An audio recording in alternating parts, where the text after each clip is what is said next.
of our national anthem by Sergeant First Class Danielle Sola.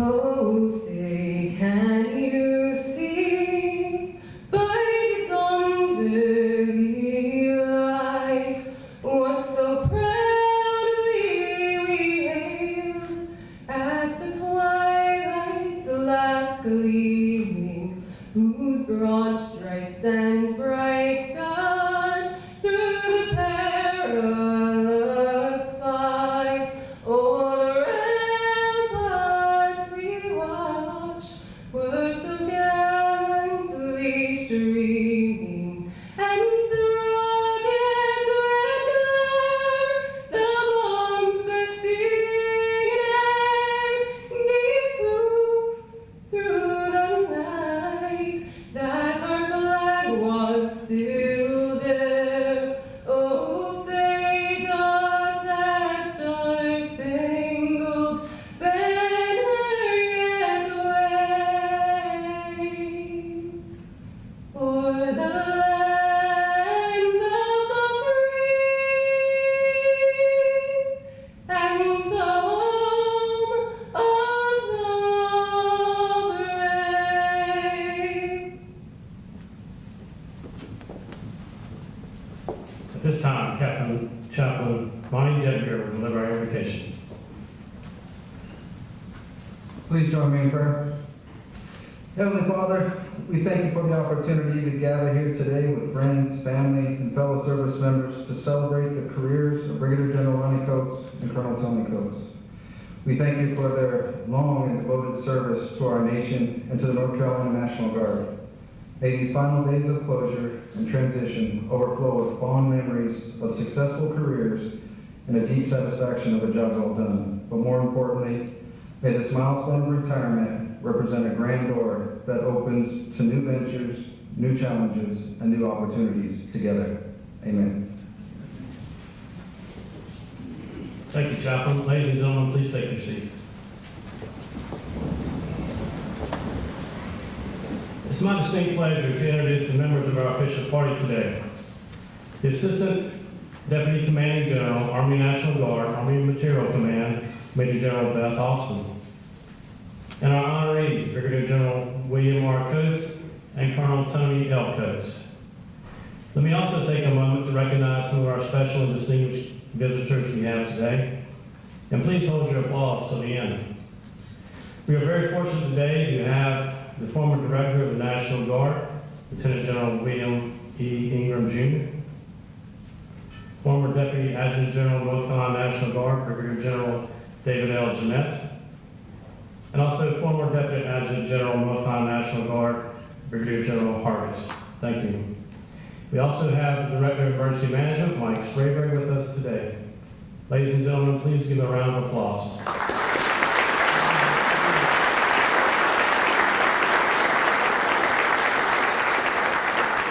And now I'd like to take this time for General and Colonel Coates to introduce their family. Okay, I'm going to do that. I want to introduce, by the way, thanks for everyone for coming. I want to introduce my parents. We're very pleased to have them here, and for my dad to be here, it's a big occasion, I can tell you. My dad, Penn Coates, my mom, Alma Coates. Mom, Dad, thanks for being here. And I want to introduce our beautiful, special granddaughter, Chloe. She had all kind of names we discussed, but we'll just call her Chloe today. She's princess, everything else. Chloe, thanks for being with us today. And I want to introduce my daughter, Lindsay. We have Aaron and Jackie and Reed that could not be here today due to school and job, and we understand that, certainly where they are in their starting out careers. And we also have Lindsay's friend, Ryan. Ryan is a Marine stationed at New River, and we've known Ryan for about 6 to 8 months, and we love Ryan to death, and Ryan, thanks for being here. I want to introduce my sister, Carla, and her husband, Command Sergeant Major retired Andy Nichols. Andy spent 22 years active duty in the Army, and I would say the majority of that was in the 82nd Airborne Division, and then a large percentage of that was deployed. And by the way, he retired so he could stay home more, and guess where he spends most of his time? Back in Afghanistan. So Andy, he just actually got home last week. Andy, we're glad to have you here. We're very pleased to have Toni's brother Darren and his wife Glenna here. Thanks for coming. And our aunt Nancy and Uncle Goody. And they drove a long way to be here. And he just welcomed us to the club that he's been in for some time, the Military Retired Club. And Goody, we've talked about it for a while, but we're certainly glad to join you. But we're glad to have all our family here, and we appreciate you. Thanks.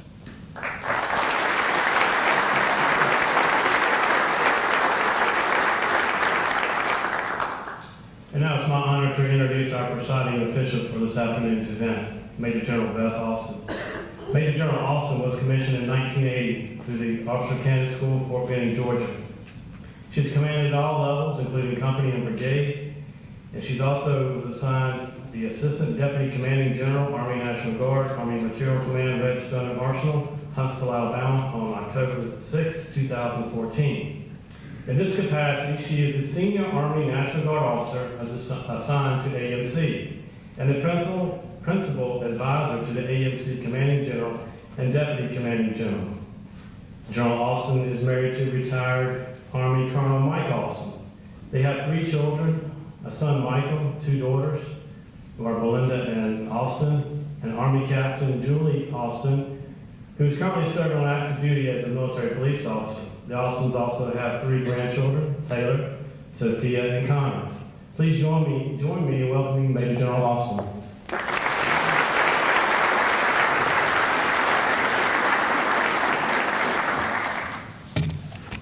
Thank you, Colonel Hunt.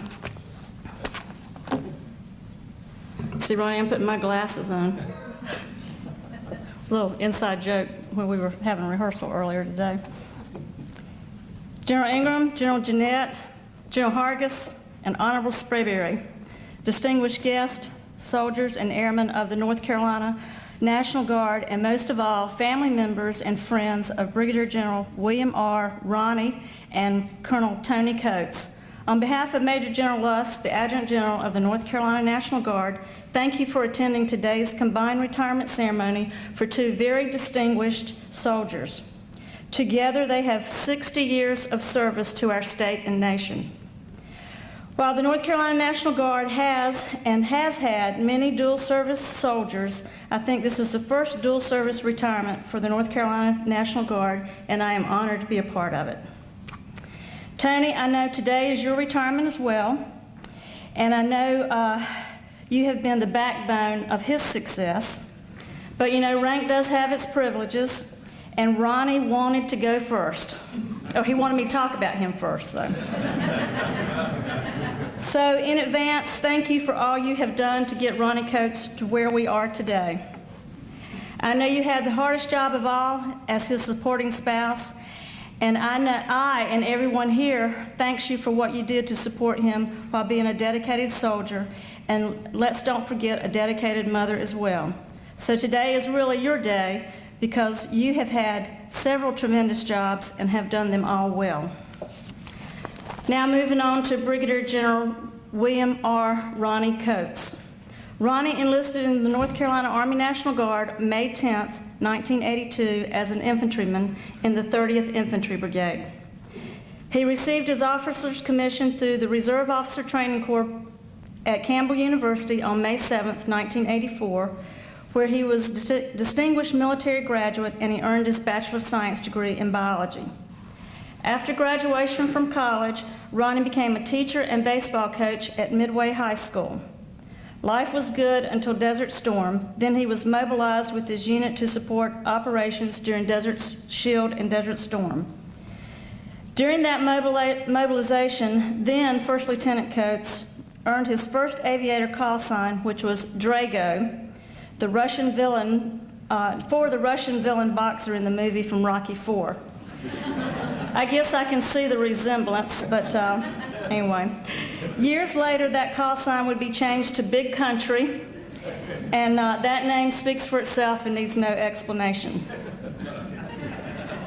While mobilized for Desert Shield, Desert Storm from February to April 1991 at Fort Hood, Texas, First Lieutenant Coates decided to pursue a full-time career in the North Carolina National Guard. The pursuit started with active duty orders in support of marijuana eradication the summer after the deployment. Ronnie spent several years on active duty orders during his pursuit for a full-time North Carolina National Guard position. He even applied for a guidance counselor position in the Educational Service Office, where I was the Educational Services Officer. I knew when I met Ronnie that that would never work, because there was no way I was hiring somebody to work for me that I would have to stand in a chair or on a ladder to chew out if I needed to. So we both passed on that arrangement. Eventually, then Captain Coates began his AGR career, which is what he really wanted, in aviation, which proved to be very successful, and we are all proud of the many things Ronnie has done for the aviation community, which eventually led us to his promotion to Brigadier General. Ronnie also has a unique personality, and there are many, many stories that I could bring people up here to share with you today, but Ronnie, I'm not going to do that to you. I promised you last night I'd be short on the stories. But I will take a time to tell you a few simple things about Ronnie. Ronnie has several sayings. I would like to share a couple of those with you. Pulse the system, meaning stay engaged and make the most of limited resources. And good Lord, when things got complicated or when not on schedule, Ronnie would always start his comment with good Lord. I know of countless times Ronnie would come into my office when he was the G3 and I was G4 to talk to me about something, and he would walk into the door and the first thing he would say is, "Good Lord, Beth, did you know?" or "Good Lord, Beth, what do you think about?" We would talk about whatever the topic was, and as I was preparing these comments, I had a lot of laughs last night about Ronnie's beginning of sentences, "Good Lord." Ronnie also has a Howie Mandel complex. Before Howie Mandel was famous. You see, he never liked shaking hands due to exchange of germs, and he would go out of his way not to shake hands while still somehow maintaining his Southern hospitality. Just think, Ronnie, if you had exploited that many years ago, you would be raking in all that money from those game shows and reality TV shows today. Ronnie's career-enhancing move happened during his honeymoon. Just days after he and Toni were married, just after mobilization of the 1st of the 130th ARB, they had a command issue and several members of the command team had to be replaced. Ronnie got a call to report to the mobilization ASAP and to take command and take the 1 of the 130th on its deployment to Afghanistan. As all dedicated soldiers do, Ronnie and his new bride, Toni, returned home. He packed his stuff and went off on deployment. And Toni became mom and dad at home and continued to be a dedicated soldier. An accomplished Apache pilot and a master Army aviator, Ronnie served as commander of Task Force Panther from 2003 to 2004 in Afghanistan and commander of the 449th Theater Aviation Brigade from 2004 to 2008. Later, he graduated from the U.S. Army War College and obtained his master's degree in strategic studies. Prior to selection for promotion to Brigadier General, Ronnie served as North Carolina's State Aviation Officer, State Operations Readiness and Training Officer, and Chief of the Joint Staff of the North Carolina National Guard. Ronnie has dedicated 32 years to the North Carolina National Guard, retiring as the Deputy Operations Readiness and Training Officer for Forces Command at Fort Bragg, North Carolina. Throughout his military career, Ronnie has led the North Carolina National Guard through periods of growth and development, building the structures for this complex organization to function as one team, as an always ready team. Thank you, Ronnie, for your dedication and service to our state and country. You will be missed. Please don't be a stranger, and stay connected with your National Guard team. And make sure you come back now and then for a visit. Now I'd like Now is the time, as I said earlier, to talk about the backbone of this dual service couple, Colonel Toni McGraw Coates. Personally, I have known Toni since she was a second lieutenant, and I have watched her grow into the great soldier and officer you see here today. Toni, thank you for allowing me to be a part of your special day. Toni enlisted in the North Carolina National Guard in 1985. In 1987, she joined the Reserve Officer Training Corps while attending the University of North Carolina at Wilmington. Upon her graduation in 1989, she obtained a Bachelor of Arts degree in sociology and was commissioned as a second lieutenant in the North Carolina National Guard. She was also a distinguished military graduate.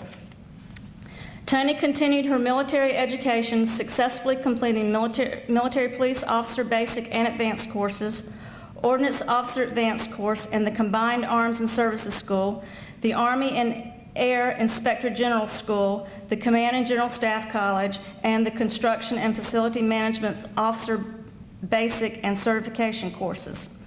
Toni started out in the Guard as a graphics and illustration specialist, later taking a position with the military police, and eventually became a military police company commander, where her unit, the 514th MP Company, was one of the first units to be called up to evacuate flooded areas due to Hurricane Floyd. Her unit provided support to local law enforcement, conducted swiftwater rescue, and patrolled flooded-stricken areas, providing security and helping prevent looting. During this storm, I worked side by side with the local emergency management director at the logistics staging area in Kinston, and I saw firsthand what this young, eager company commander and her soldiers were doing. They did not miss a beat under the command of Toni and made the North Carolina National Guard proud with every mission.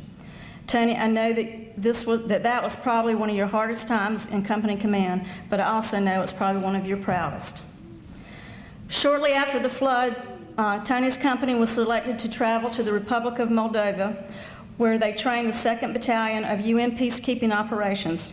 This mission was another first, because none of the military leaders from that country, who were mostly former Soviet Army leaders, had ever seen a female in command. Once again, she represented North Carolina well and earned the respect of foreign leaders. Toni started her full-time career in Kinston as the battalion training officer for the 690th Maintenance Battalion, and later promoted to administrative officer of that battalion. From there, she moved to the position of the Inspector General. Toni was so great at that job that it seemed like she stayed there forever, but I understand it was only 4 years. Upon retirement, Toni holds the position of Construction and Facility Management Officer for the North Carolina National Guard. During her first few months in this position, Toni named herself the Lawnmower Colonel, because it seemed her focus was on what funds could purchase a lawnmower for certain facilities, whether it be state or federal, and if the lawn was being mowed and who it was being mowed by. And believe me, folks, that is important stuff. Toni, your work has helped shape this organization to become one of the most respected organizations in our nation and our state. Thank you for your dedication as a soldier and a member of the North Carolina National Guard, to always do what was right and make others do it as well. You will be missed. Please don't be a stranger, and stay connected with your National Guard team, and make sure you come back for visits every now and then. Ronnie and Toni, we are proud to have served with you, and we're sad to see you go. Your work has improved our total force and our capabilities to do any mission, anytime. You have given your all in service to the Guard, its soldiers, airmen, and family, and you have helped to produce an organization that is indeed the very best of its kind. Because of your work, we are indeed the ready team of citizen soldiers and airmen who guard the lives and liberty of all Americans wherever and whenever needed. We know that you're hanging up your uniform. We know that even though you're hanging up your uniform, you're not ready to hang up your commitment to service. I know you'll continue to be a huge supporter of the North Carolina National Guard. Congratulations, and enjoy this day and your retirement together with your family and loved ones, and especially the beautiful little granddaughter, Chloe. Your uniform mission is now complete.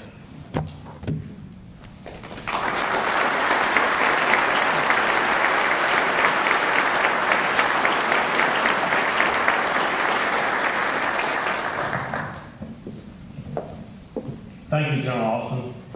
At this time, ladies and gentlemen, I'd like to take the opportunity to tell you a little bit more about today's guests of honor. Brigadier General and Colonel Coates' careers culminate in 60 years of dedicated service to the Army National Guard. Throughout their careers, they have both risen to senior leadership positions in this organization and have been instrumental in making the North Carolina National Guard always ready team. Now, we would like to honor General Coates with the presentations of awards and certificates. General Austin and General Coates, please come forward.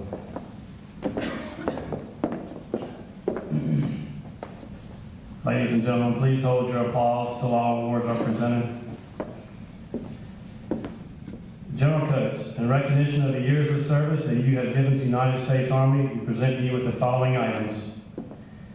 The North Carolina plaque with inscription presented to Brigadier General William Coates for many years of service and untrying dedication to the soldiers and airmen of the North Carolina National Guard.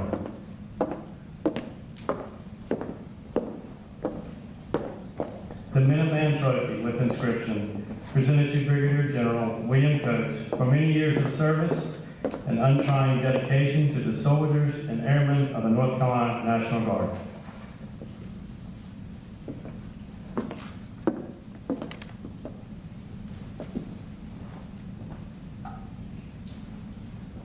The State of North Carolina Cardinal Award is presented to Brigadier General William R. Coates in recognition of dedication and outstanding service as an exemplary employee of the great state of North Carolina, where the weak grow strong and the strong grow great. Signed, Pat McCroy, Governor of North Carolina, October 31st, 2014. The National Guard Bureau Certificate of Service is awarded to Brigadier General William R. Coates in recognition of 32 years service to the Armed Forces of the United States, including 32 years of service in the National Guard. Signed, Frank J. Grass, Chief, National Guard Bureau, 1 October 2014. Certificate of Retirement from the State of North Carolina and the North Carolina National Guard Association. Brigadier General William R. Coates is hereby retired from the North Carolina National Guard. May your retirement years be numerous, rewarding, and peaceful. Attested in Raleigh this day, 31 October, in the year of our Lord, 2014. Signed, Pat McCroy, Governor of North Carolina, Bobby Lumsden, President, North Carolina National Guard Association, and Major General Gregory Luss, Adjutant General of North Carolina. Certificate of Appreciation for the service in the Armed Forces of the United States of America. Brigadier General William R. Coates, I extend to you my personal thanks and sincere appreciation of a grateful nation for your contributions of honorable service to our country. Your commitment and dedication have been an inspiration for those who follow in your footsteps. For all Americans who join me today, I'm saluting you for a job well done. My best wishes to you and happiness and success in the future. Signed, Barack Obama, Commander-in-Chief. Please stand for the following awards.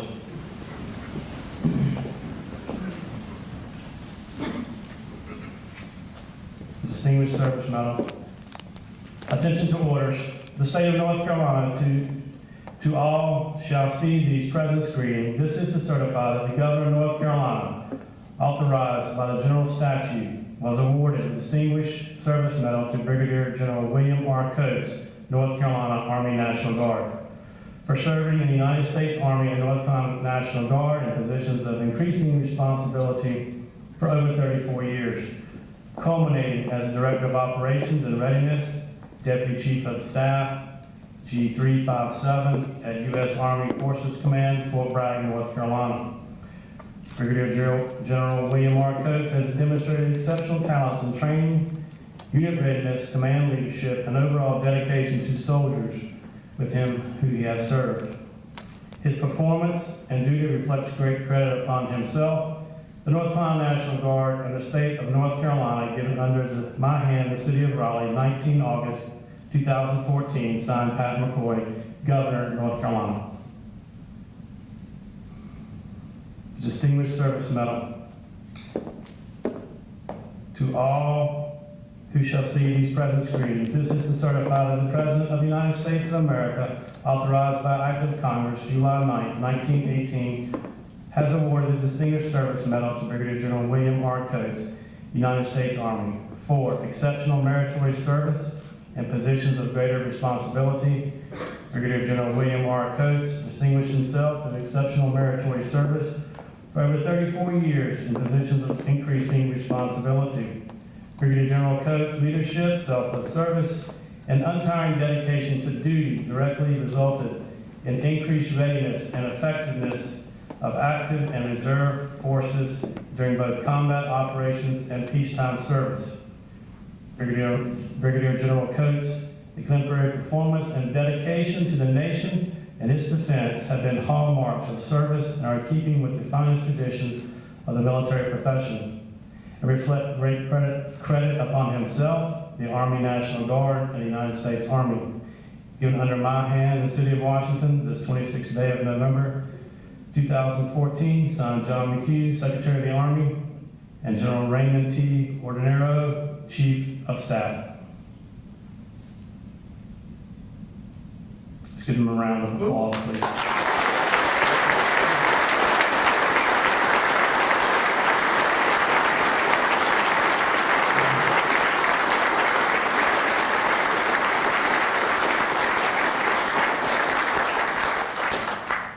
As was previously mentioned, any successful commissioned officer has support from many people, but a spouse plays a key role in helping them succeed. These that know her will agree that Toni has done just that for General Coates. Ms. Coates, please come forward. In the state of North Carolina, from the Office of the Adjutant General, in recognition for generous and dedicated response to trials of the Minuteman's Call and all the sacrifices, great and small, the North Carolina National Guard will be forever grateful. As a symbol of appreciation for your outstanding display of support in helping your family member to attain success, as is evidenced in the honors bestowed this day, Ms. Toni L. Coates is hereby issued official thanks and is further accorded personal recognition with good faith membership in the Garde de Commentaire, given under my hand the seal of Raleigh, this day, 1 October 2014. Signed, Gregory L. Lusk, Adjutant General, North Carolina National Guard.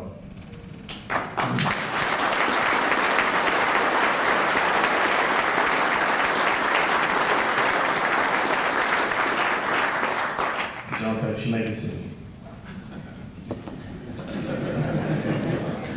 First time I've ever said that.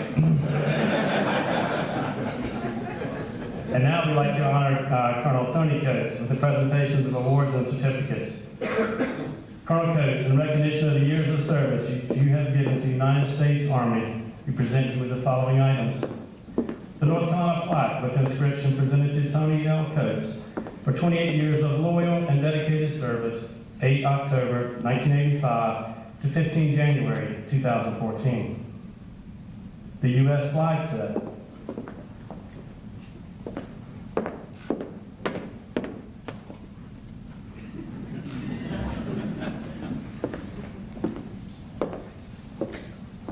The Minuteman Trophy with inscription presented to Toni Coates for meritorious service to the North Carolina National Guard, 8 October 1985 through January 2014. Sorry, you may be seated.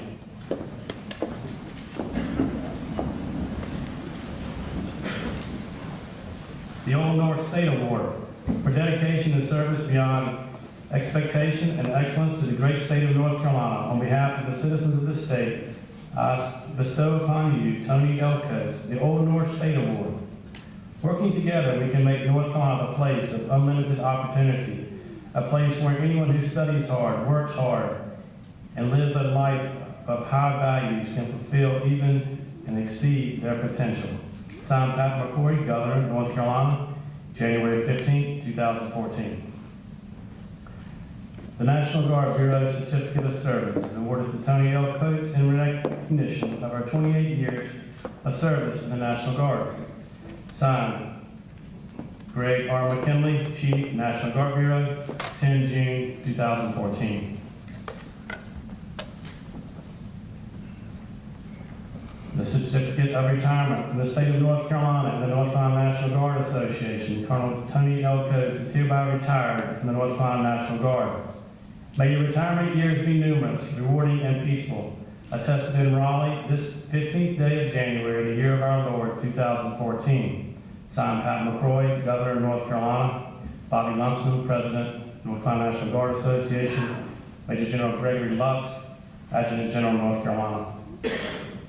Certificate of Appreciation for Service in the Armed Forces of the United States of America. Toni L. Coates, I extend to you my personal thanks and sincere appreciation for a grateful nation for your contribution of honorable service to our country.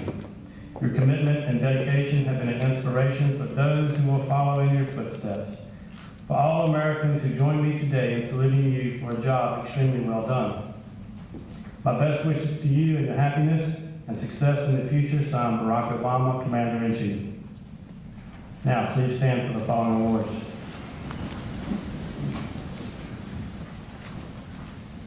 Attention to orders. The state of North Carolina, to all who shall see these present screenings, this is to certify that the Governor of North Carolina, authorized by North Carolina statutes, has awarded the Distinguished Service Medal to Toni Coates. Colonel Coates' superb leadership and innate planning ability enabled the execution of all events to be accomplished in a flawless manner. Colonel Coates' extraordinary achievements are in keeping with the highest traditions of the military and reflect great credit upon herself, the North Carolina National Guard, and the state of North Carolina, given under my hand in Raleigh on the 18th of February, Pat McCroy, Governor of North Carolina. The Legion of Merit. This is to certify that the President of the United States of America, authorized by Act of Congress 20 July 1942, has awarded the Legion of Merit to Colonel Toni L. Coates, United States Army North Carolina National Guard, for exceptional meritorious conduct and the performance of an outstanding service career exceeding 28 years, while serving in various command positions within the North Carolina National Guard.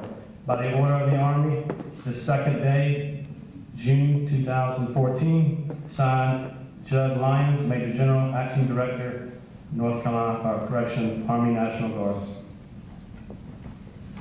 Let's give him a round of applause.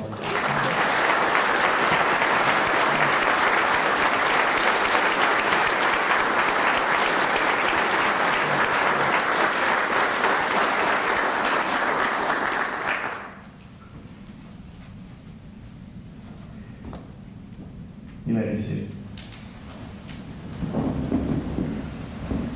Any successful commissioned officer has support of many people, but his spouse plays a key role in helping them succeed.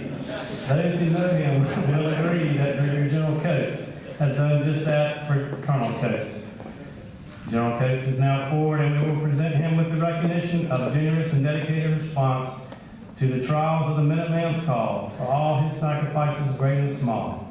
The North Carolina National Guard will be forever grateful as a symbol of appreciation for your outstanding success that you have attained. The highest honors are bestowed upon you. Brigadier General William R. Coates is hereby officially thanked and is further accorded personal recognition with good faith membership in the Guard to Commentary. Given in my hand the seal of Raleigh this 10th day of June, the year of our Lord, 2014, signed Gregory Lusk, Adjutant General, North Carolina National Guard. Thank you, General Coates. Let's give him another round of applause.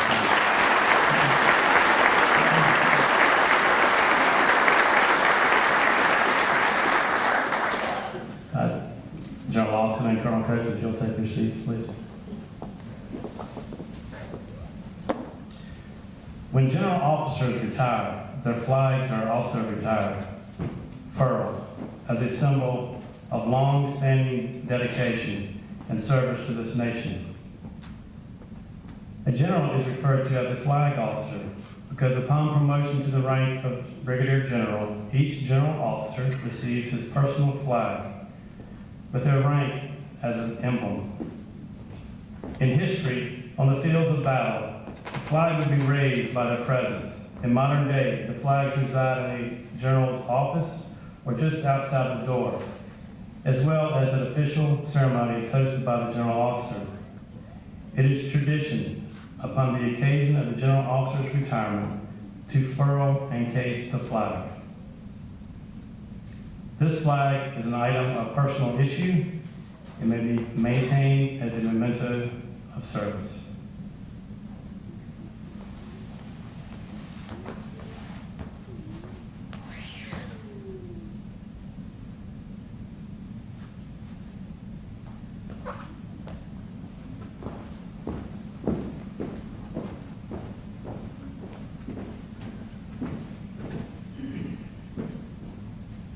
Ladies and gentlemen, I present Brigadier General William R. Coates, United States Army, retired.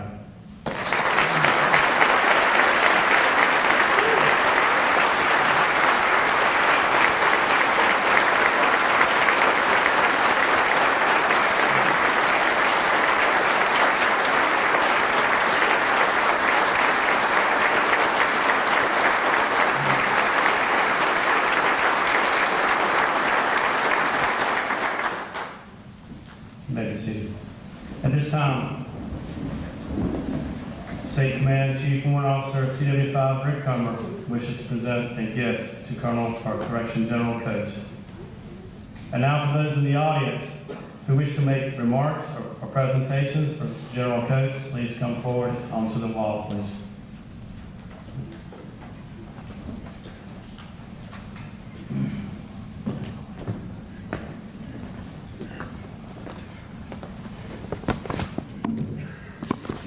I've had the opportunity to serve with General Coates a long time through the majority of his career.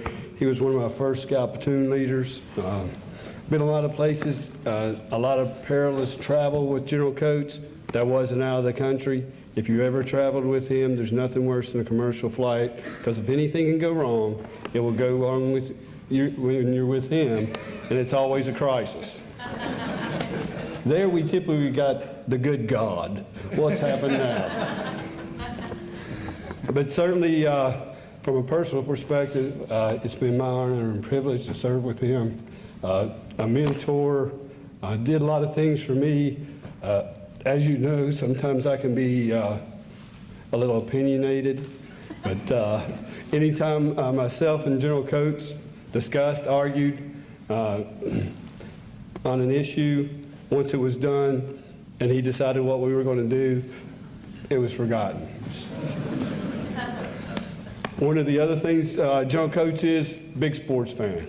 Always, whether it was NASCAR, football, baseball, big sports fan. Unfortunately, a lot of times the teams he pulled for didn't go too good. And it was typically, that's the last time I'm ever watching them. So in recognition of your dedication to sports, I thought that you really needed something that you could wear on a weekend to support your favorite team that typically won't support you on or disappoint you on those weekends. So on behalf of all the warrant officers, I want to give you your favorite sports team jersey. Oh.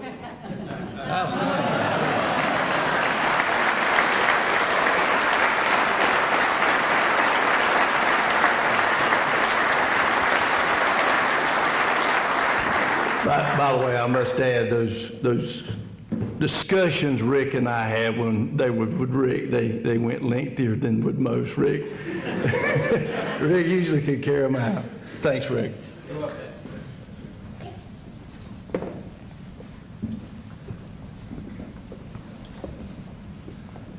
Before I make this quick presentation, I'd like to say a few words. I knew both of these fine officers before I think they knew each other.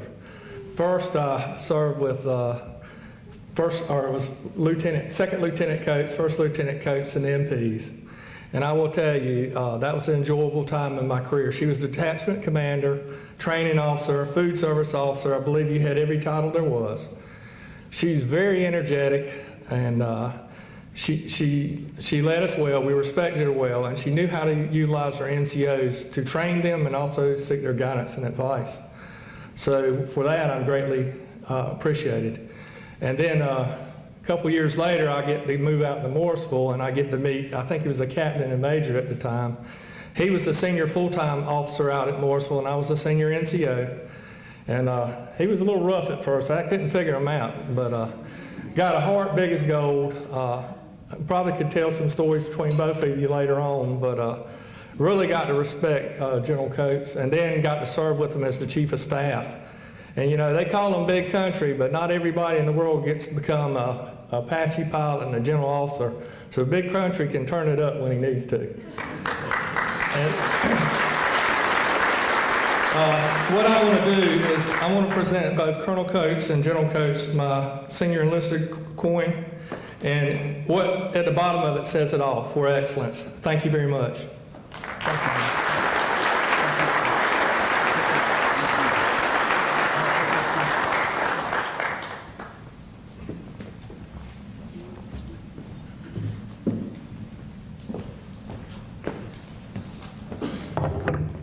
Good afternoon. I'm Colonel Brian Pierce, the Army Aviation and Safety Occupational Health Chief for North Carolina.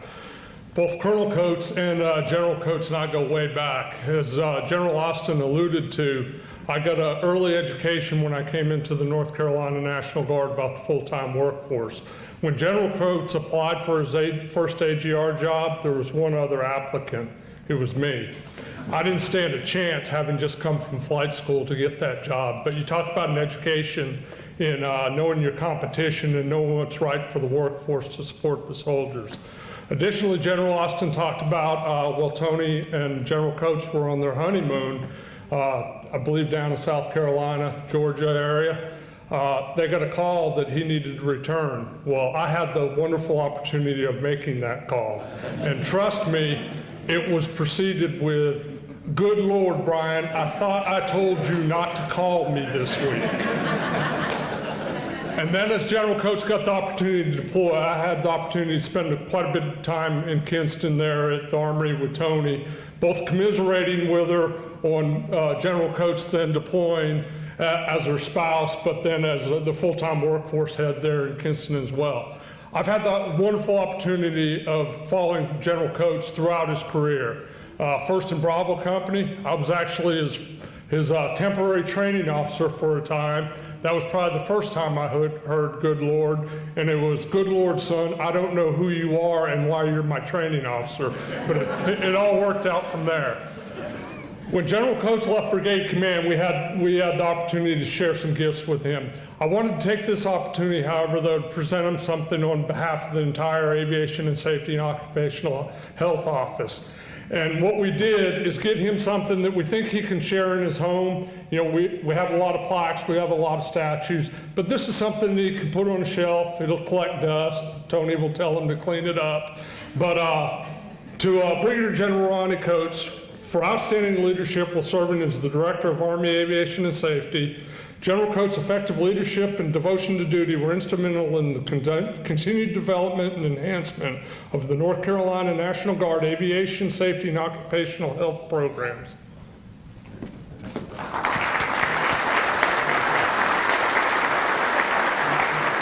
I got one other thing. We've traditionally done this when aviators have left, but it has increased significance for General Coates, I think.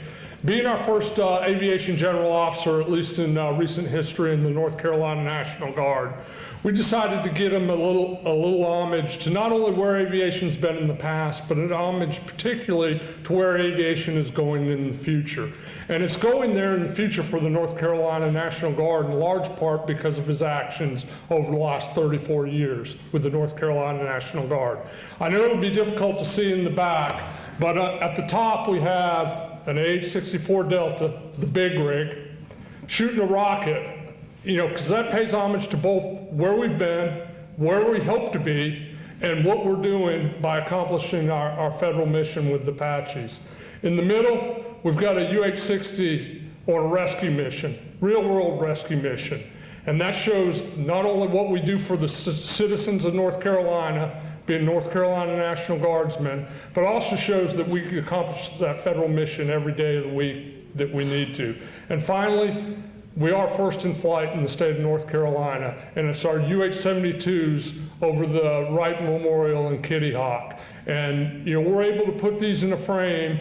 It's not very big, Toni, so maybe you can put it in the garage or the hallway or somewhere. But it's really, we have these assets, we have these resources, and we're able to do these missions in support of both of our state and our nation, in large part because of what General Coates has done over the last 34 years. And I want to sincerely thank you, sir.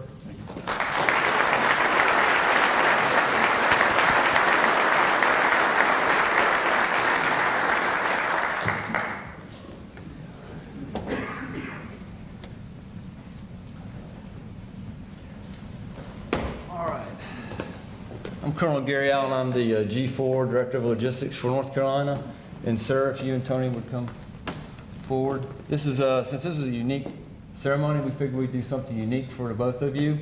So on behalf of all the logisticians, I'd like to present you with a dartboard. And it's got your ranks and names on it, and then it's got your branch crest, and then on the inside, you put a little plaque in here, and then we want to make sure you understood this for the logistics of the community when you would play darts. All right? Thanks. I was just curious whose picture was going to be in there. I'm sure you got a few you can put on there. All right, thank you, Jim.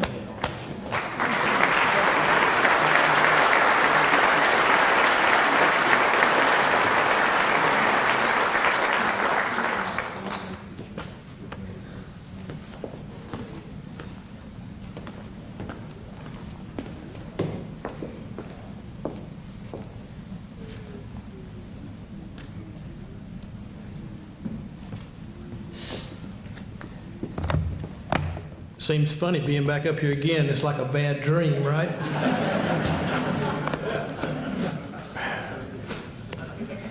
It's not so much the good Lord stuff. It was the phone calls I'd get in the middle of the afternoon or evening or after supper or whatever, and he would be wound up and he'd be like, "Sir, come on, sir." I got to know Ronnie really good when he was the 3 and the brigade commander and the chief, but worked with Toni as well down at the academy. And when I retired in 12, everybody was so glad to see me go that the United States Mint produced a silver dollar that had the infantryman on it. And when Ronnie got in this business, he was in the infantry. And my dad happened to be the battalion commander in the 119th. And Ronnie was tall, starched all up, spit shine boots, and looked really good. And my dad looked at him and he said, "Well, son, you look pretty good, but can you do a damn thing?" Well, he did a lot of things, and he did them well. So, Toni, you and Ronnie, come here just a minute. I brought you an infantry silver dollar. Thank you, sir. You bet, man.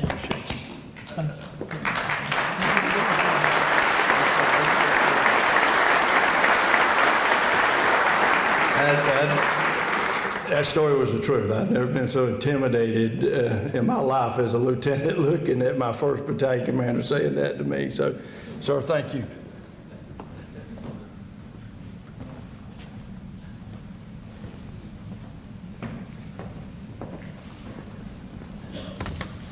Well, good afternoon, everybody. It's inspiring to be up in front of all these uniforms since being retired for almost 4 years now. And good-looking bunch of people. It really is. I tell you, several years ago, you know, as long as being in the North Carolina Guard as long as I was, you get to see a lot of things. Well, I also remember that trip down to when Hurricane Floyd was going on that you mentioned. I remember going to Greenville, and I still remember how professional and enthusiastic and a good leader you was in dealing with all that. So still, and the same thing has proven true throughout your career, Toni. You've done a fantastic job. I also remember Colonel Lyon and I were down at Sanitary Seafood Market many, many years ago. They ran into you guys. They looked like a deer in the headlights. But look what all that blossomed into. Hey, it's just been a wonderful career. I also remember when you showed up at the Dunn National Guard unit as a cadet, and that had to be in 82, 83, something like that. This guy could do a fantastic perimeter of defense. So I immediately put him in charge of all of that, and he did a fantastic job. And I've followed your career, and both of you, it's just astounding what you've accomplished. And I'm very, very proud of you, and I'm very proud to have at least been at the beginning of your induction into the North Carolina National Guard, and you emceed my retirement, did a fantastic job. And I also know, because it's not been too long ago since I retired, that this is probably it's a big hodgepodge of mix of happiness and also sorrow too. It's just really a conflict between the two that you have to leave, or you do leave such a wonderful organization. And it was wonderful when I left, and it's even better now, I'm certain. So anyway, I have a little something for you. Ron, I couldn't figure what to get a guy that has everything. No, thanks, sir. I thought about getting a saddle. Because I know you got those horses. Yeah. So anyway, thank you, and don't they make just a wonderful, fantastic looking couple? Let's give them a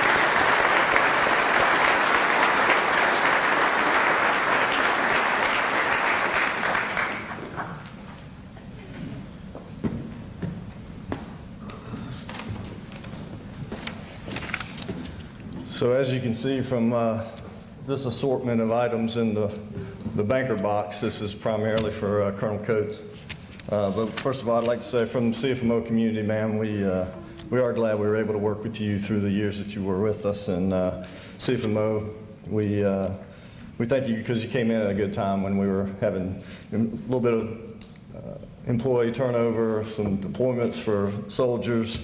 You switched the funding from 100% state to 50-50 coding, which pretty much doubled the execution rate for the North Carolina National Guard out to the readiness centers.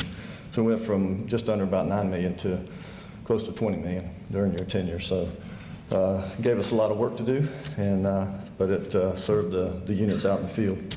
So General Austin, I mean, you set this up absolutely perfectly, and we didn't even, so let me give you a few pieces of memorabilia. Most of y'all probably won't appreciate it, but I think she will.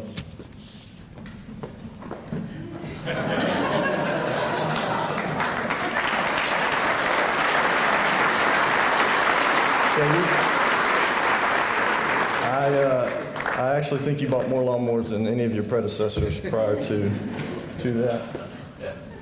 So, of course, when you have a lawnmower, it's important to make sure you stay off the grass, and you probably have a few of those areas at the house as well you could do.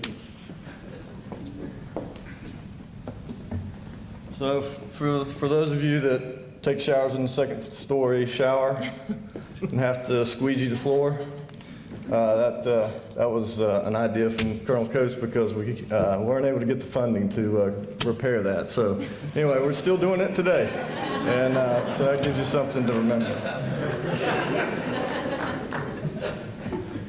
This is another area dear to our hearts within the CFMO community.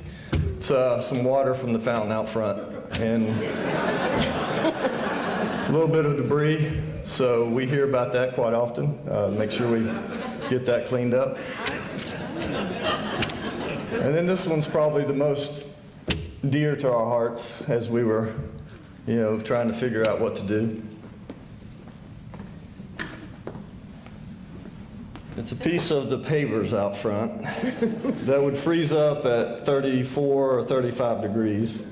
And so we did come up with a solution on that one, but I thought that would be perfect in one of your garden areas or something to step on that. And then, of course, all this came in a banker box, which was tied to moving into the facility. I think I have no idea how many we ordered, but many of you, recycled those and did that plenty of time. We actually do have a couple serious items in the box for you, sir, as well as you. Y'all can enjoy them. And thank you very much. Appreciate it, man.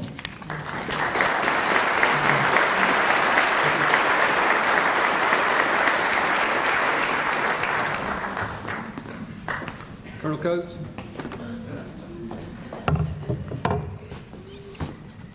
I've had the opportunity to work with Colonel Coates the last 15 years, different jobs that she's had across the organization. I've been in the organization here for 30 years, and I've repeatedly always said that Colonel Coates is the hardest working person in this organization. You always were, and certainly one of the most selfless service people in the organization also. Willing to do anything for anybody, whether it's family, soldiers, anybody that need any type of assistance. A lot of times taking no account for her own self-preservation and purpose. She's willing to do anything for anybody, and done a lot for the Warrant Officer Corps. So on behalf of all the warrant officers in the North Carolina National Guard, I want to give you this plaque. Colonel Toni Coates, presented in recognition of your dedicated, tireless service, unwavering support, constant mentorship, and outstanding leadership to the warrant officers of the North Carolina National Guard.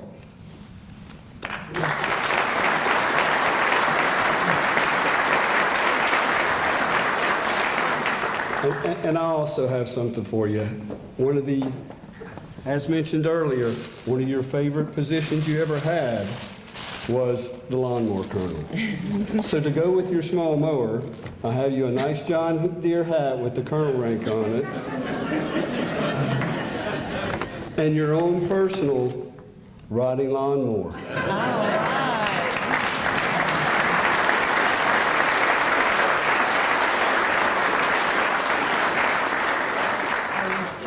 Thank you. You're welcome. Thank you. Okay, so now it's my turn, since I do have the microphone. But guess what, General Coates? You'll have the last word, okay? So I wrote mine down because I just did. So General Coates and Toni have been great friends, and I appreciate your friendship. And you might not know this, but just about everyone in this building has been asking me about a story that I could tell about you, or some kind of story that happened. Well, and trust me, deploying with you for 18 months and living in the same tent for 12 months, I have quite a few. But guess what? They won't be shared today. Okay. So I first got to know General Coates at Fort Hood during the unit's first mode for Desert Storm, and we fast forward many years later to Afghanistan, where we were a true band of brothers at Task Force Panther. Task Force Panther was the first Apache unit in U.S. history to deploy in combat and strike the enemy in his heart, and that's something we're all proud of. We also definitely experienced some great times and some really bad times, me and you. Times that will always be remembered, and things we laughed about, things we will continue to laugh about as we grow old, our trips and travels, and of course the sayings. Everybody's already said, good Lord. But you also, there's a couple more out there. Todd, I gotta get ahead of this. I don't know what that meant, but we had to get ahead of it. Todd, what are you boys doing out there? Okay? But there's also some things that happen between me and you and some others in this room that I'm just gonna throw them out there, and you'll know exactly what I'm talking about. They'll apply to you.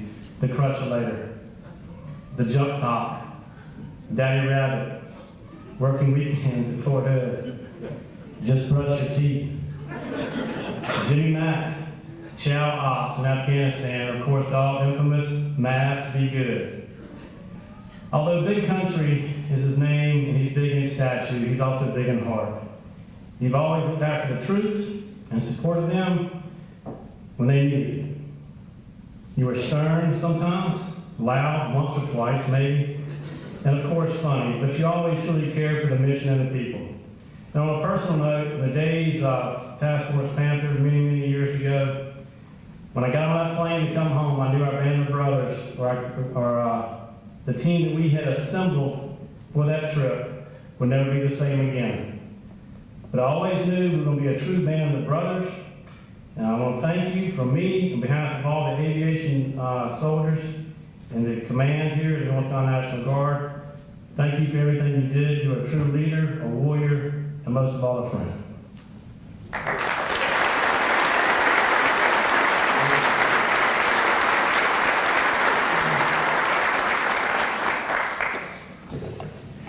Okay, we're getting there.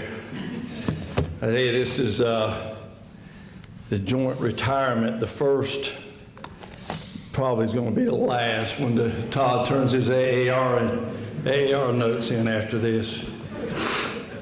But first of all, along with Toni, we want to thank everyone for being here. We are thankful and fortunate, and we got to thank God because we have been extremely blessed. I want to thank our Adjutant General, Major General Greg Luss, for the support over the past few years, and again, allowing Toni and I to do this together. We are very thankful for that. I want to thank Major General Beth Austin for presiding over our ceremony today. I've known General Austin for many years, and we're very honored that you could do this for us today. I'm glad that you were able to work your schedule out for us and do that. I want to thank Todd. There's no one else I'd rather have MC this than my good friend Todd. Todd, I appreciate it. I want to thank the J9 staff for putting this together. It's not been easy. Had to change some things around because of the dual ceremony. We are thankful. I want to thank the 440th band. You guys always do a great job, and I wasn't going to tell many stories, but I got to tell this because it's something other, and it's about our organization. I went on behalf of General Ingram. He asked me to go to a Delta Force change of command at Fort Bragg, North Carolina. Okay, it took me about a week's worth of going through a security process just so I could get into the compound. But I get in there, and let me tell you, it's a very elite group of people that I'm sitting with. And then the band strikes up, and the MC says, and we want to thank the band, the 440th Army Band from the North Carolina Army National Guard for being with us today. And you were the guys playing at that event. You guys do a great job and represent our organization well, and we appreciate you. Thanks. I want to recognize, it's been mentioned many times, but it can't be enough today. Sir, Lieutenant General Bill Ingram, sir, thank you for your thank you and your wonderful wife, Lil, for your support. And if everybody knows me, I get a little, that's it, Chloe, you keep me going. Sir, we thank you and your wife, Lil. I've been able to serve with you since 9/11. I know how tough it's been. The Guard is better, our state's better, our nation's better, and we are set for the future. Thanks for your service. And I know Mike had to leave. Mike Spragueberry, Director of Emergency Management. I want to thank him for being here. He's obviously a great friend to the National Guard.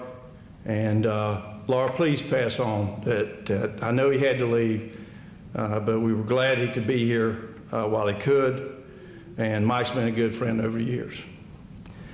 I also want to recognize, he's came up earlier, General David Jeanette.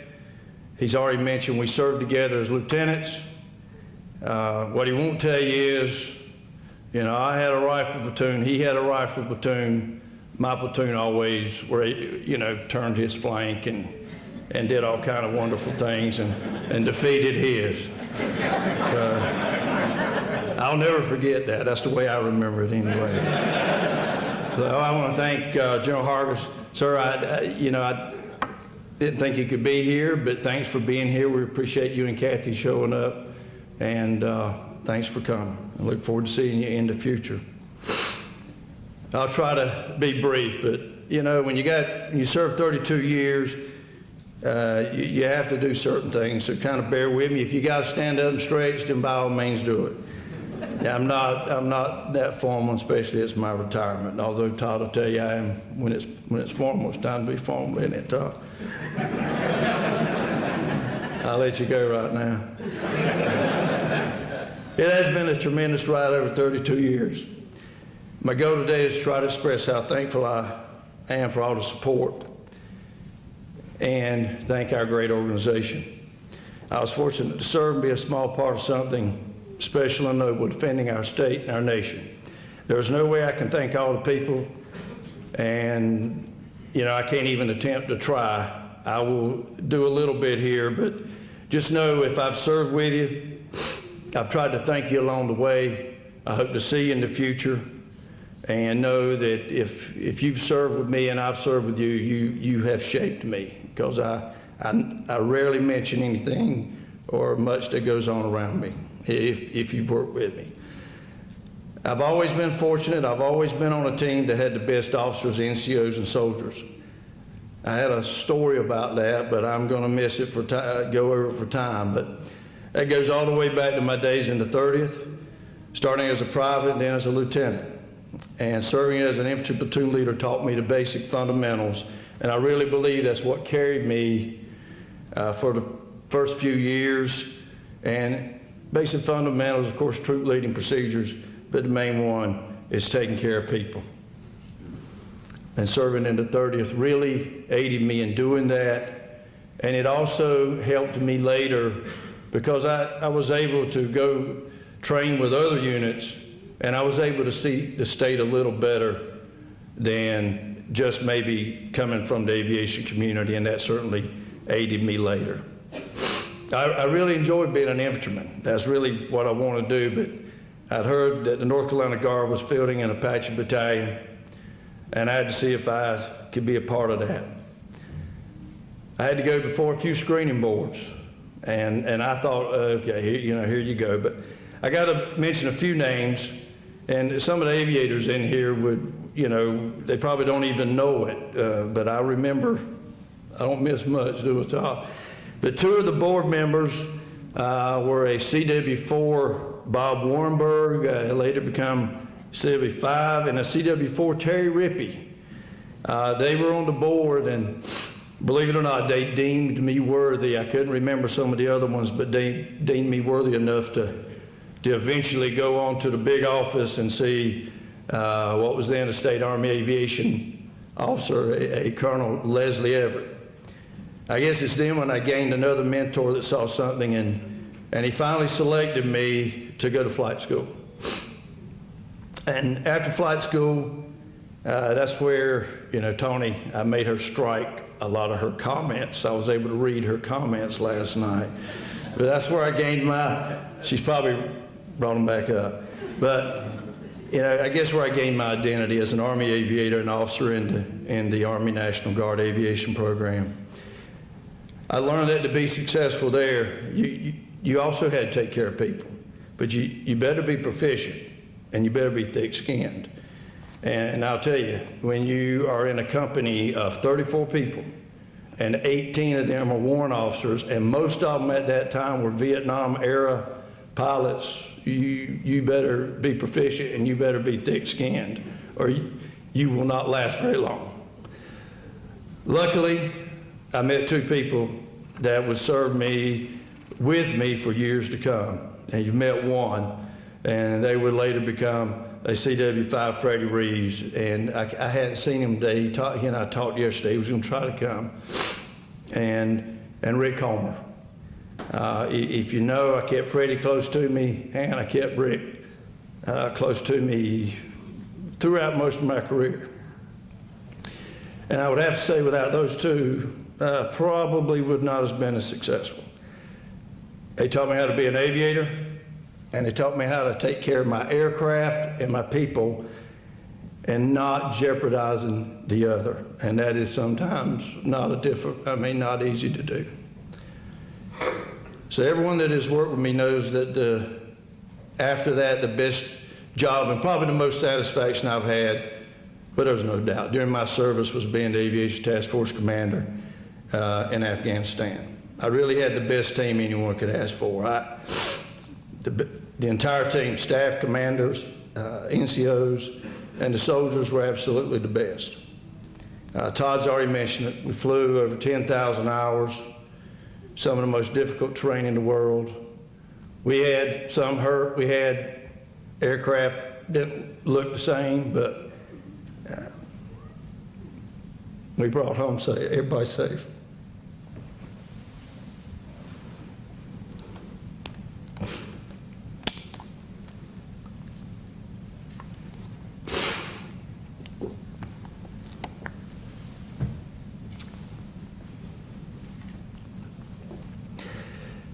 We've already talked about two, but the two individuals that kind of kept me in check and in harmony, and literally I was the freight train that would come through, and Todd would come in after me and my sergeant major and kind of settle everybody down. And but those two, one of them was Todd Hunt, and the other one, he's not here, is Major Retired Mike Hill. Todd was the best XO I could ever ask for, and Mike Hill was the best operations officer I could ever ask. It was a perfect personality fit, couldn't have been no better. A lot of NCOs, a lot of officers, a lot of warrant officers sitting out there that was on Panther, and they all know, unless everything was hid from me, which could have been. So, also, while I'm on Panther, I got to say a few things. I want to thank Lieutenant Colonel Brent Orr. He was then my task force Panther S2. Brent took an absolute beating over there from everyone. That was from brigade staff, up, down, S2 in Afghanistan, and then later on in the deployment, he turned out to be my do-all guy to take care of most things. And Brent, you did a fantastic job, but that's not really why I mentioned your name. I mentioned your name because your wife, Erin, was our family support coordinator. She did a great job in coordinating all the events and keeping everybody informed. I couldn't ask for any better. And please, I saw her earlier, please pass that on.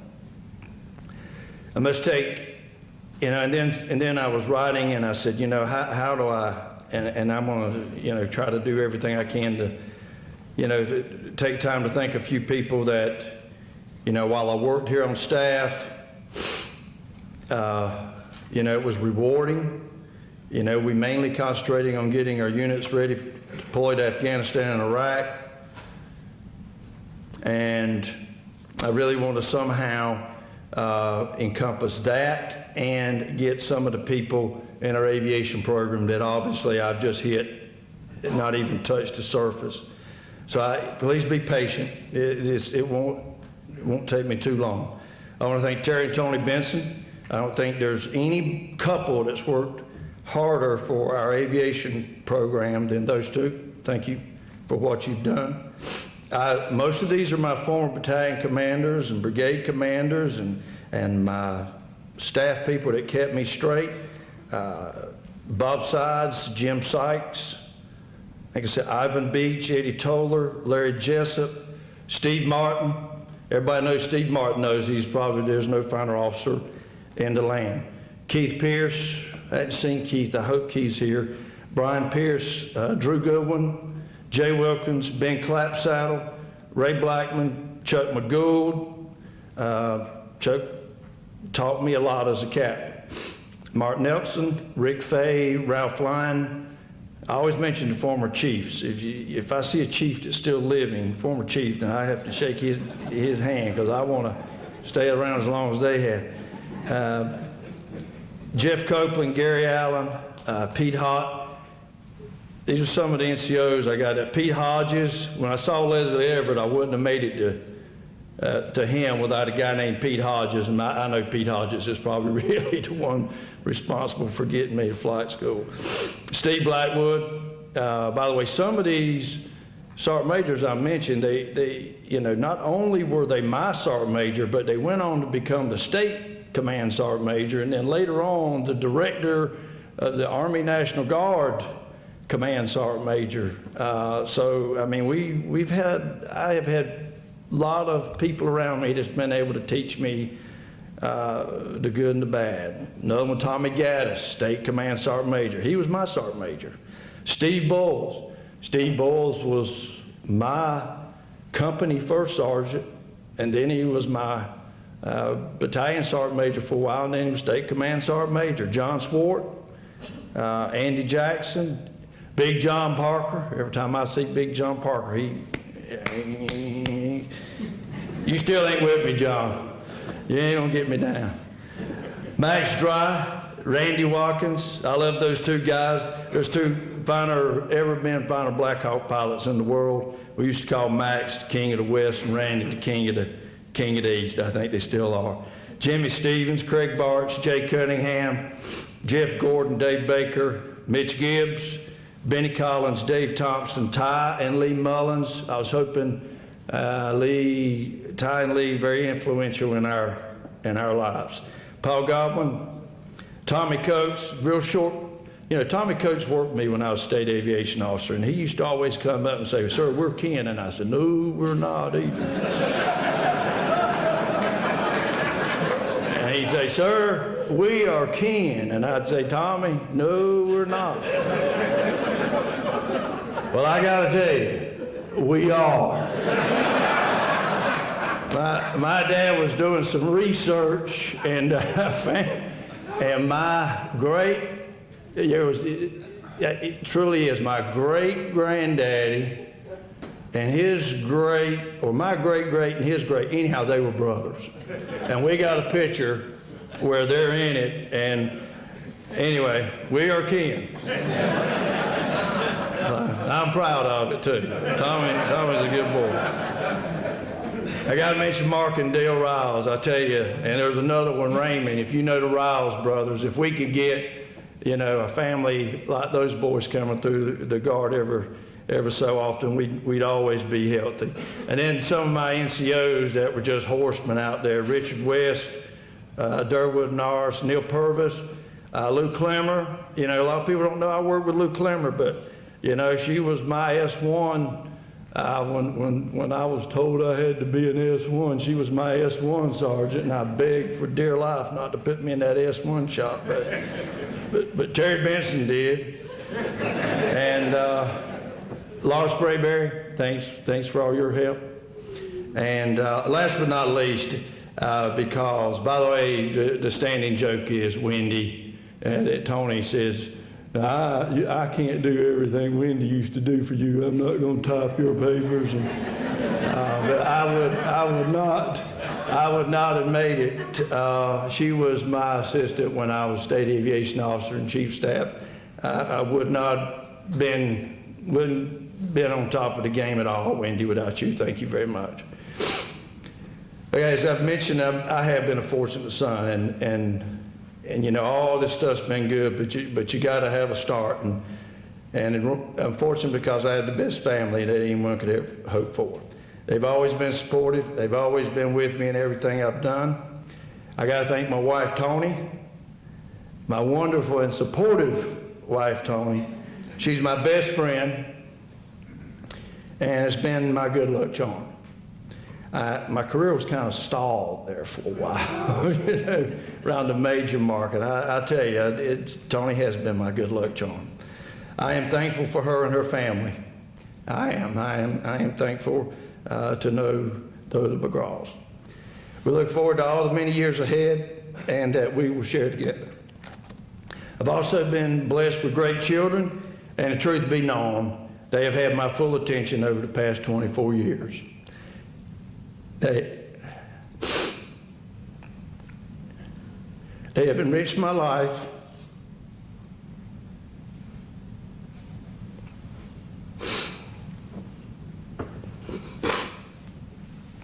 Don't you do it.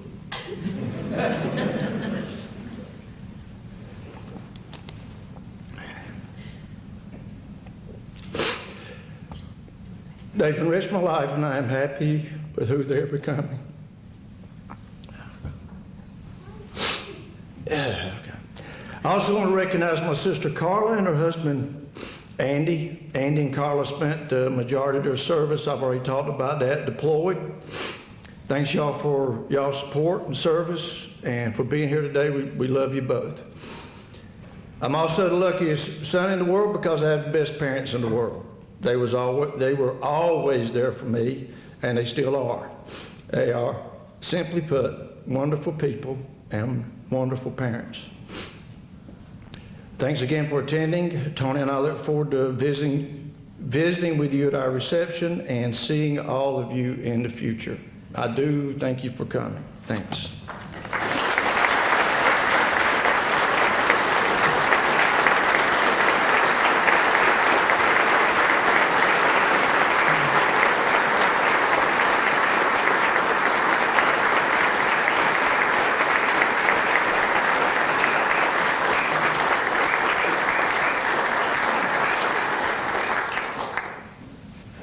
Thank you, General Coates. And now I'd like to give the stage to Colonel Coates if she has any remarks.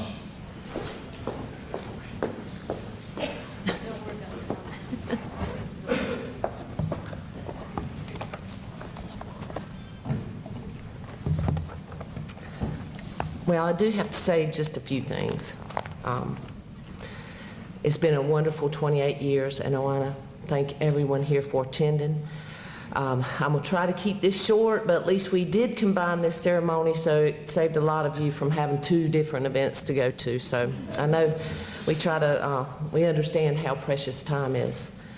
So I'm going to try not to echo a lot of the appreciation that Ronnie already did, but I do have to share in the appreciation for all of you coming, and also I want to again thank Lieutenant General Ingram for coming. Thank you, sir.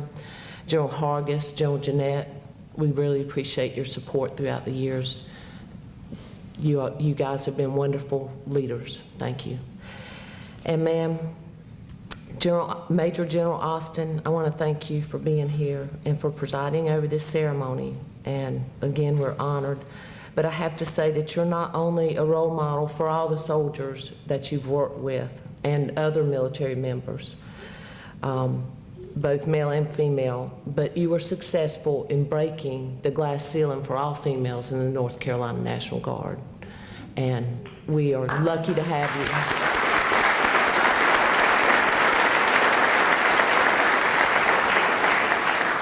you. We're proud of you, proud of what you've accomplished, and proud of what you may be in the future. I'm glad to know you. And Director Sprayberry, again, Laura, would you please pass on our appreciation for him attending. And then I want to thank Colonel Hunt, the J9 staff, Chaplain Detmer, and also the band. And now I really need to just thank God for giving me a life full of opportunities and for putting wonderful people in my path that have helped me throughout the last 28 years, because I have certainly been lucky. I have to start off first with my roots, as I was an Army brat, and I don't think we lived anywhere long enough for me to know my phone number until I was in like 4th or 5th grade. But my dad retired when I was still young, so I did have some time with him, and that was wonderful. My dad was a World War II, Korea, and Vietnam veteran, and he was always worried that my boots weren't shiny enough. So he would get out the shine and a candle and say, "Get me those boots, Lieutenant. They look like a chocolate bar." But I hope that he's looking down and he's proud. And my mother, who taught me to work hard, to be nice to people, and that patience will help you meet your goals. I want to recognize them, and I hope that she's also looking down and is proud. And I want to thank my brothers, well, my sister, God rest her soul, she was a wonderful sister, and my brothers, all 5 of them, who taught me to be tougher, eat dirt. And I have to say that I did eat a lot of dirt, but I love them all. Dr. David McGraw, God rest his soul. Dennis McGraw, who's here today with his wonderful wife, Glenna. I'm so happy to have you 2 in my life. I love you guys.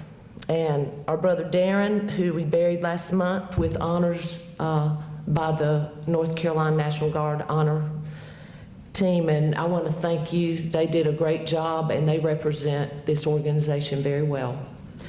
They did a wonderful job. And Chaplain Detmer, thanks for your assistance. That was a tough event. I want to appreciate you. Dr. Darrell McGraw, who's retired North Carolina National Guard Major, and Mr. Daniel McGraw. And a special thanks to my Uncle Goody and Aunt Nancy. You guys have always been there for me, and I appreciate you, and I hope that one day I can do as much for you as you've done for me, and I love you. And I was lucky to meet Ronnie. I told you I'm lucky. I was a lucky woman to meet Ronnie Coates. We were both in a kind of sad time in our life. We were both divorced, and people did warn me about hanging around with the aviator with the gel in his hair, but I have to say, he's the best thing that ever happened in my life, and he's my best friend. And I'm happy that you're all here to share our halftime party. We both are 50 this year. And so I'm looking at this as our halftime party. And we're going to have a lot of fun in the future. And I don't know what we'll do, but just don't bring any more animals to the house for me to take care of so we can travel a little bit. I love you, baby. And I want to say that I'm proud to call Alma and Penn Coates my mom and dad. They are the best in-laws that you could ever ask for. And if something were to ever happen to Ronnie and I would petition for custody of them because they're wonderful.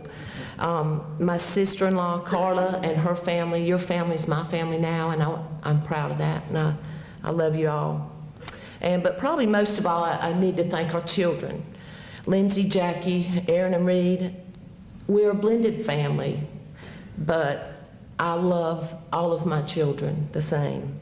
And I thank y'all for putting up with me missing special events, school events, beta club inductions, ball games, being late for ballet recitals, volleyball games, football games, basketball games, and showing up in BDUs and combat boots or ACUs.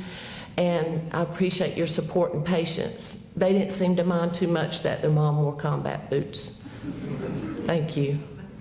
And I'm thankful that Lindsay could be here today with her friend Ryan. I love you, Lindsay. Now I'm going to try to thank and acknowledge the people that have been so important to my career over the last 28 years. And that's most of you in here. And I do, again, God bless me with putting some great people, some very talented people in my path. And without a lot of you, I certainly wouldn't be here today. When I first enlisted, I remember Paula Page and Pat Cardwell and the Troop Command Gold Rush officer bugging me to death to get a commission. And then my brothers, two of my brothers went through OCS, and they were like, get a real commission, don't join ROTC. But, you know, I weighed it, and the ROTC was better for me at that time. So anyway, I always said it's not how you get it, it's how you use it. But after I got commissioned, there was Suzanne Gray, Mark D'Amico, Colonel Bruce Baker, Colonel Mark Nelson, Colonel Hoyt Leggett, Colonel Robert Hughes, now State Command Sergeant Major John Swart. He would always pull me aside and say, Lieutenant, look, you see this FM, you need to read it. So,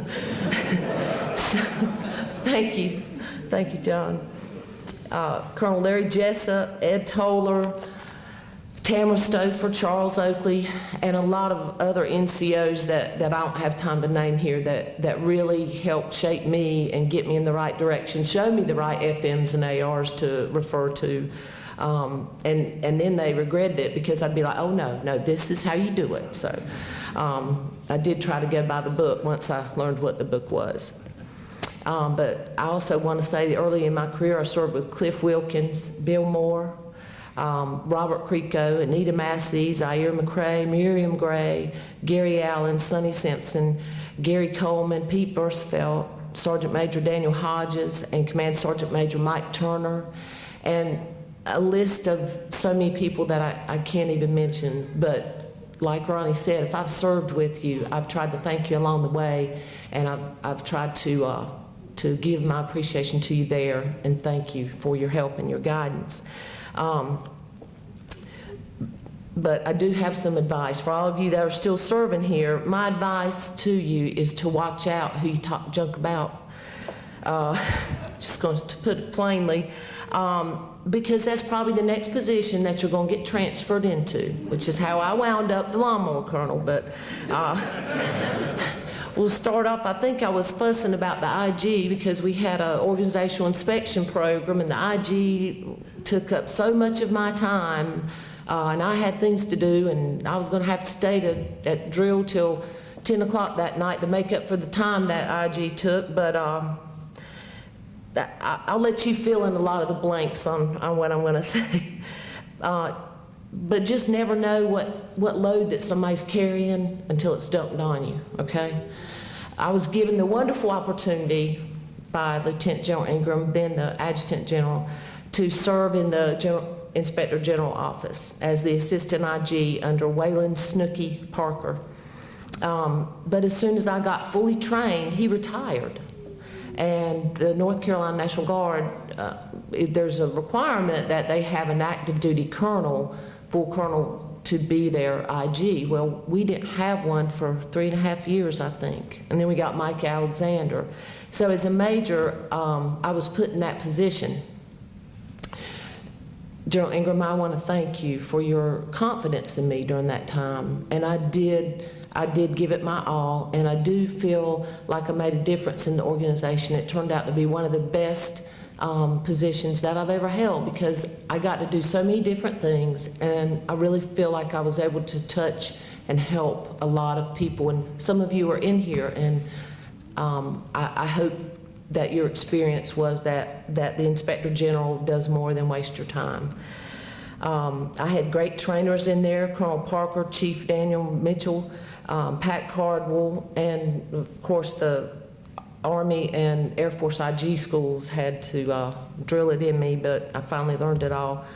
And I had the best team possible ever that I could work with, and that was Jimmy Bright, Scott Aldridge, and Donna Cronin.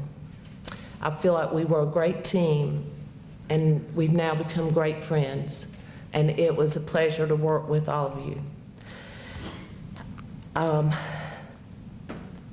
Jimmy, you and Donna have been a tremendous help to me, not only in the IG office, but since then. So you really do come up with some great friends. I also want to apologize to all the S1s and the commanders that I tortured during that time. But I then got the opportunity to be the AO of the Military Academy, and I guess I must have said something about that AO, because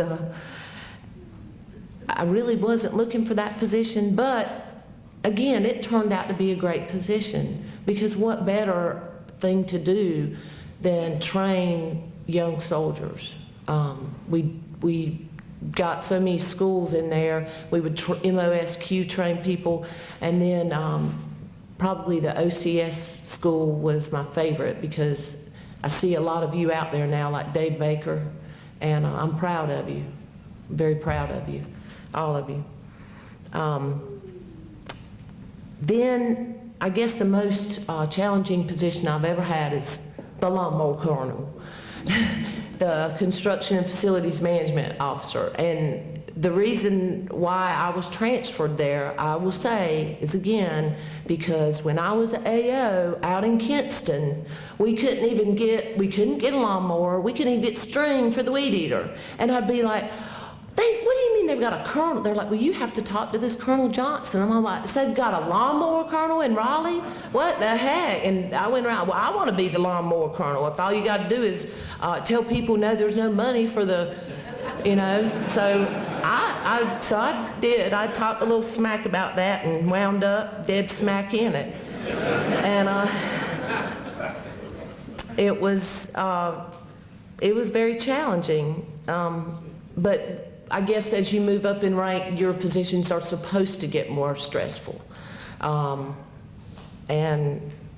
I know one thing, Pete Versfeld and Barbara Carwell taught me a lot during that time, because we were trying to pay for this building. First we had to finish building it and get all the bugs out, get the pavers from not freezing. But when I first came into this position, I think it was my first week, I was fortunate to be able to, the year prior to that, went all over the country training to get certified as a construction facilities management officer to different schools all over the place. So I felt like I was trained and I was ready.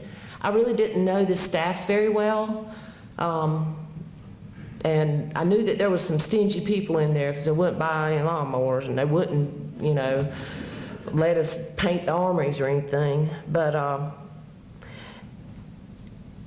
I got to know those employees real well. The first week that I was officially in that position, I got a double sucker punch in my life. My oldest brother David and my mother died within 7 days of each other. So I had to take a little time off for that. And it was a very hard time for a while. And I want to tell you that those people, all of them, civilians that worked there, the military folks, the technicians, the AGR, even the contractors, they wrapped themselves around me and they lifted me up. And I thank you. I can never do enough to thank you all for helping me through that time. And it just shows what a great family the North Carolina National Guard is.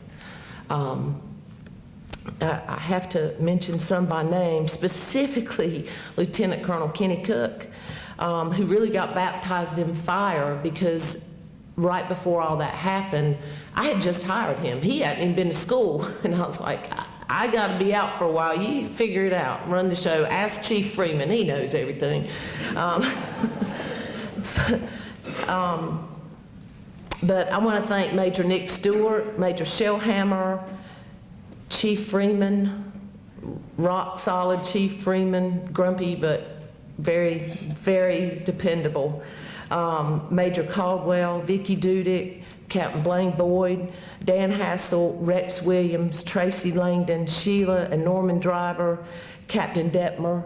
Captain Detmer, not only was he a chaplain, but he was looking for a job right before he actually finished chaplain school.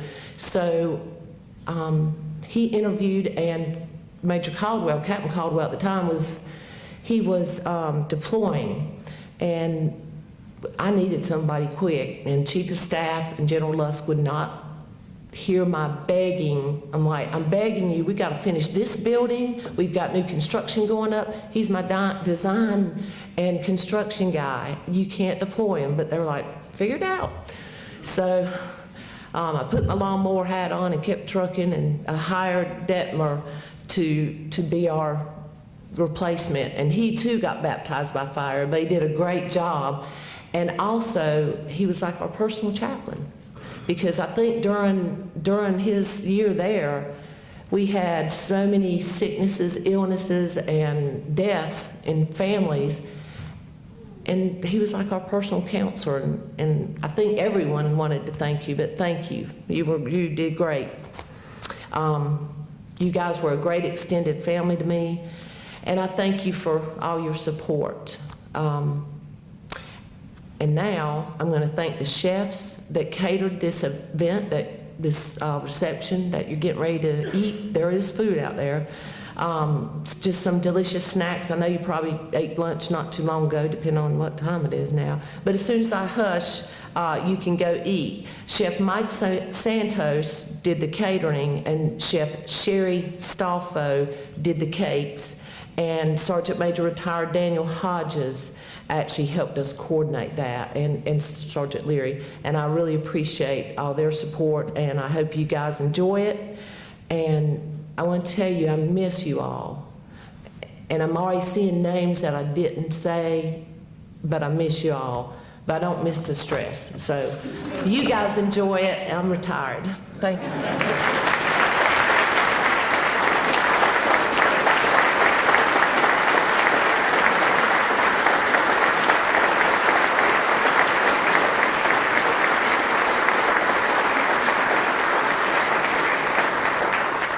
Thank you, Colonel Coates. I'd like to say that the men and women of the North Carolina National Guard are extremely proud to have served with you. And I'm sure that all assembled today will join me in wishing you and your family the best for now and in the future, especially in your retirement. At this time, Chaplain will come forward to render a benediction.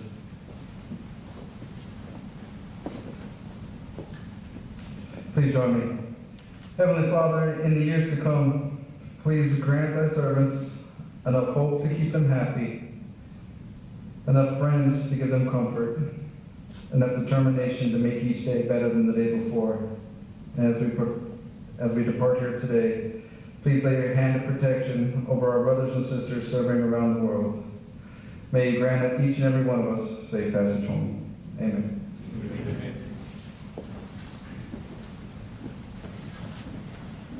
Thank you, Chaplain. Please remain standing while we exit for the official party.